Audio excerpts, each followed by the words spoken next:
Hello guys, मेरे channel में आपका स्वागत है। आज हम लोग मेरे चैनल में बात करेंगे उन लोगों के बारे में जो डिप्रेशन, एंजाइटी और मेंटल प्रेशर से गुजरते हैं। एक ऐसी मेंटल हेल्थ कंडीशन जो अंदर ही अंदर इंसान को तोड़ती रहती है। यह सिर्फ उदासी नहीं होती जो 2 दिन में चली जाए, बल्कि एक गहरी हालत होती है जहां ज़िंदगी की रोशनी धीरे धीरे अंधेरों में बदलने लगती है। रोज़ के काम मुश्किल लगते हैं, पसंद की चीज़ें भी बेकार लगती हैं और अक्सर दिल करता है कि सब कुछ बस रुक जाए।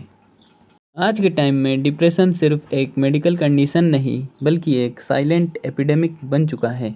हर एज ग्रुप, हर बैकग्राउंड के इंसान इससे सफ़र कर रहे हैं, चाहे वो स्टूडेंट हो, वर्किंग प्रोफेशनल हो या घर पर बैठने वाली माँ।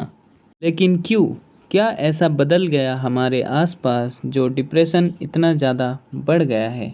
आइए जानते हैं। सबसे बड़ा कारण तो यह है कि आज के ज़माने में सब कुछ इंस्टेंट चाहिए, जैसे कि सक्सेस, लुक, करियर, लव, सब कुछ। लोग अपने गोल्स के पीछे दौड़ रहे हैं, लेकिन खुद को खो रहे हैं। हर किसी पे प्रेशर है, पढ़ाई का, पैसे कमाने का, परफेक्ट दिखने का। यह प्रेशर डिप्रेशन को ट्रिगर करता है। हम लोग जानेंगे क्या सिम्टम्स है डिप्रेशन के। ज़्यादातर लोग लंबे समय तक उदास रहते हैं, नींद में दिक्कत आती है, सोचने और ध्यान लगाने में परेशानी होती है, पसंद की चीज़ों में इंटरेस्ट ख़त्म हो जाता है। डिप्रेशन में इंसान हमेशा गिल्ट में रहता है, बार बार खुद को ब्लेम करता है, लोगों से दूर रहना पसंद होता है और कुछ लोग बहुत धीरे चलने, बोलने या रहने लगते हैं। तो गाइस, आइए जानते हैं टाइप्स ऑफ डिप्रेशन। सबसे पहले मेजर डिप्रेसिव डिसऑर्डर, इसे क्लिनिकल डिप्रेशन भी कहा जाता है, जैसे बहुत गहरी उदासी होना, इंटरेस्ट बिल्कुल ख़त्म हो जाना। आगे जानेंगे परसिस्टेंट डिप्रेसिव डिसऑर्डर। यह एक लॉन्ग टर्म 2 साल या उससे ज़्यादा चलने वाली हल्की या मॉडरेट डिप्रेशन होती है। और आखिर में बाइपोलर, जिसमें कभी बहुत खुशी तो कभी बहुत निराशा होती है। अब हम लोग समझेंगे कि कैसे हम लोग डिप्रेशन से टैकल करें। तो सबसे पहला स्टेप है कि अपने इमोशन को समझना और ये मान लेना कि हाँ, मुझे हेल्प चाहिए। डिनायल से बात बढ़ जाती है और एक्सेप्टेंस से हीलिंग शुरू होती है। अपने क्लोज फ्रेंड, फैमिली मेम्बर या पार्टनर से बात करना हीलिंग में हेल्प करता है। अब हम लोग समझते हैं कि कौन कौन सा मेडिकेशन अवेलेबल है फॉर डिप्रेशन। तो सबसे पहले anti depressant like SSRI, SNRI, जिसको सेलेक्टिव सेरोटोनिन रीअपटेक इनहिबिटर कहते हैं, जिसमें बहुत सारे ड्रग्स आते हैं। तो इन ड्रग्स को आप बिना डॉक्टर के कंसल्टेंट के बिना नहीं ले सकते, क्योंकि ये और घातक हो सकता है। क्यों डिप्रेशन इतना ख़तरनाक है, आइए समझते हैं इसका साइकोलॉजिकल इफ़ेक्ट। डिप्रेशन में इंसान एक ही बात को बार बार दिमाग में सोचता रहता है, जो हो चुका होता है उस पर गिल्ट या रिग्रेट करता रहता है। डिप्रेस्ड इंसान दूसरों से मिलना जुलना कम कर देता है, दोस्ती, रिश्तेदारी सब ख़त्म करना चाहता है। सबसे सीरियस साइकोलॉजिकल इफ़ेक्ट तो यह है कि इंसान ज़िंदगी से हार जाता है और लगता है कि ख़त्म कर देना बेहतर है। तो क्या साइकिल है डिप्रेशन के, आप यहाँ देख सकते हैं। अब हम लोग ये जानेंगे कि कैसे रिकवर कर सकते हैं हम डिप्रेशन से। डिप्रेशन से रिकवरी एक जर्नी होती है जो स्लो हो सकती है, लेकिन पॉसिबल है। ये journey self care, support, therapy और पेशेंस का कॉम्बिनेशन होता है। अब हम लोग जानेंगे कि कैसे। सबसे पहले हमें खुद को एक्सेप्ट करना चाहिए कि ये एक बीमारी है, कमज़ोरी नहीं। तो अब हम लोग आगे वीडियो में जानेंगे कि कैसे रिकवरी पॉसिबल है। देखिए, आप अकेले नहीं हैं जिसे लगता है कि आप में ही डिप्रेशन है। आजकल हज़ारों लोगों में ये चीज़ देखने को मिल रहा है। तो आपको अपने आप को समय देना चाहिए। बहुत सारे लोग और टूल्स अवेलेबल है जो आपकी खुशियाँ को वापस आपके जीवन में ला सकती है।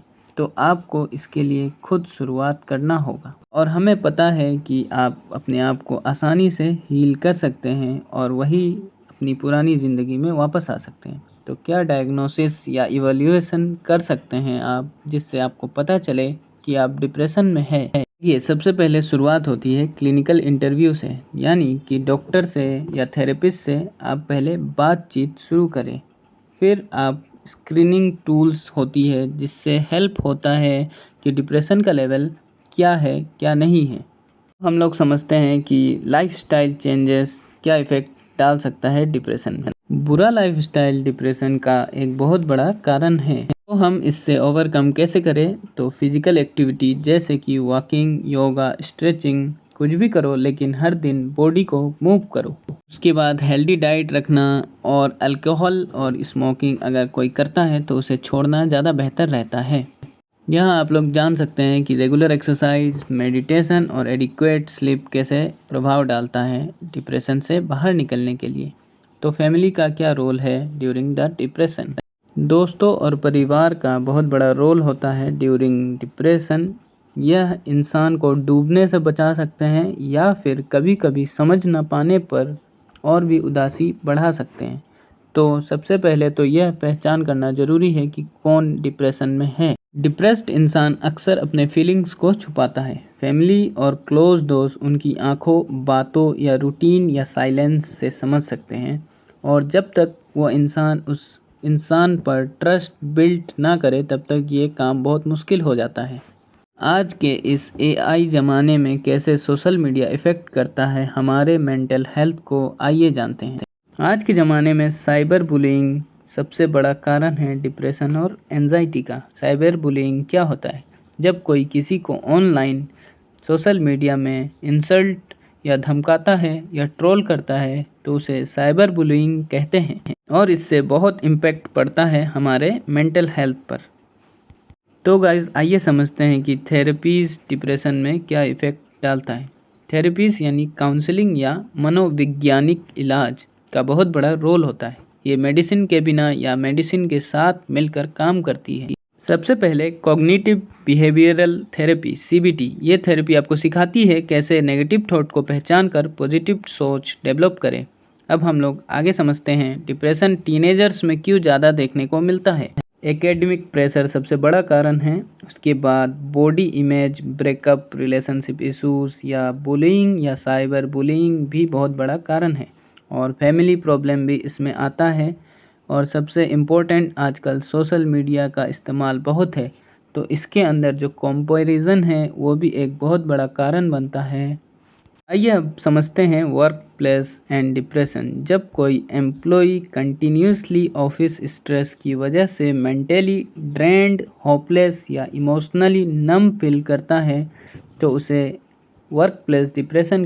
यह सिर्फ काम से थक गया हूँ वाली फीलिंग नहीं, एक डीपर इमोशनल ब्रेकडाउन होती है, और इसका सबसे बड़ा कारण वर्क लाइफ इम्बैलेंस है। तो आइए समझते हैं कैसे हम लोग इससे बाहर निकले। सबसे पहले तो हमें अपना बर्नआउट को रिकॉग्नाइज़ करना चाहिए, इग्नोर नहीं। और वर्कलोड को शेयर करना सबसे ज़्यादा ज़रूरी है। ब्रेक लेना बहुत ज़्यादा ज़रूरी है। कोई ट्रस्टवर्दी कलीग से बात करना बहुत ज़्यादा ज़रूरी है। तो आइए जानते हैं क्या मिथ और फैक्ट्स हैं। सबसे पहले, डिप्रेशन सिर्फ एक मूड स्विंग है। नहीं, डिप्रेशन एक सीरियस मेंटल हेल्थ कंडीशन होता है। और जैसे लोग कहते हैं स्ट्रॉन्ग लोग कभी डिप्रेस नहीं होते। डिप्रेशन किसी को भी हो सकता है, चाहे वो इमोशनली स्ट्रॉन्ग दिखता हो, सक्सेसफुल हो या हमेशा स्माइल करता हो। स्ट्रॉन्ग दिखना और स्ट्रॉन्ग फील करना अलग बात है। डिप्रेशन से बचाव करना एक बहुत ही ज़रूरी और समझदारी भरा कदम है, क्योंकि जैसे हम फिज़िकल हेल्थ का ख्याल रखते हैं वैसे ही मेंटल हेल्थ का भी डेली केयर होना बहुत ज़रूरी है। सबसे पहले हमें मेंटल हाइजीन मेंटेन करना होगा, जैसे नेगेटिव थॉट्स ऑब्जर्व करो, एक्सेप्ट करो और उन्हें रिप्लेस करो। अपने मन की बात करो, मैं ठीक हूँ और संभल सकता हूँ। रेगुलर एक्सरसाइज भी बहुत हेल्पफुल है। तो डिप्रेशन एक ग्लोबल चैलेंज है लेकिन मैनेजेबल है अगर हम लोग टाइमली केयर करें और इसका अवेयरनेस फैलाएं। हमें इस समाज में प्रमोट करना चाहिए कि बातचीत करना और अपने कमियों, अपने प्रॉब्लम्स को शेयर करना बुरी बात नहीं है। अगर हम सही समय पर सही सपोर्ट दें तो हम कितनी जानें बचा सकते हैं। तो उम्मीद है मुझे आपको इस वीडियो में बहुत कुछ सीखने को मिला, बहुत अच्छा लगा। Thanks for watching. अगर आपको अच्छा लगा, कुछ सीखे आप, तो स्माइल करें ज़रूर और खुशी से रहे, और मेरे इस चैनल को लाइक करें, सब्सक्राइब करें और शेयर करें।